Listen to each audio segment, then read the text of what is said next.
अच्छा, जब भी हम ऋषि शब्द सुनते हैं तो हमारे सामने वही छवि आती है।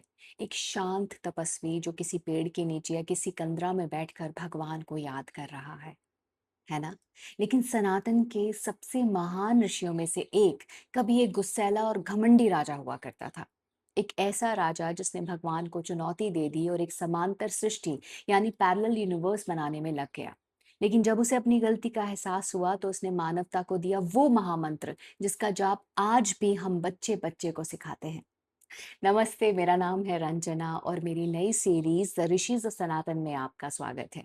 मैं वेदों और पुराणों की उन कथाओं को डिकोड करती हूँ जो हमें सिर्फ इतिहास नहीं बताती, बल्कि आज भी जीना सिखाती हैं। ऋग्वेद और वाल्मीकि रामायण से ली गई मेरी इस कहानी के महानायक हैं महर्षि विश्वामित्र।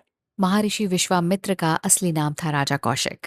एक बार वो अपनी विशाल सेना के साथ महर्षि वशिष्ठ के आश्रम पहुंचे।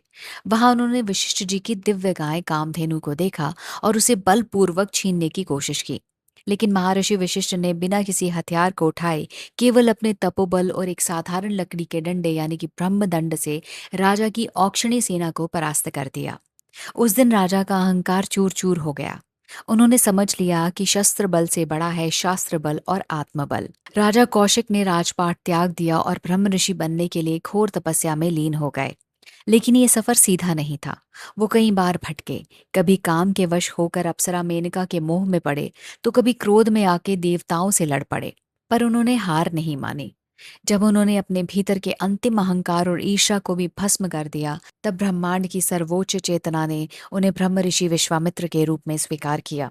और इसी परम शून्य की अवस्था में उन्हें वो दिव्य ध्वनि सुनाई दी जिसे हम आज गायत्री मंत्र कहते हैं। हमारी आज की कहानी ये बताती है कि आध्यात्मिक विकास का रास्ता कभी आसान हो ही नहीं सकता। जरूरत है दृढ़ इच्छा शक्ति की।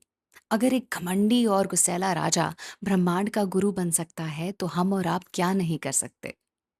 द ऋषिज ऑफ सनातन में आज के लिए इतना ही। अगली बार लौटेंगे एक और ऋषि की कहानी के साथ। Do follow for more. Hariom.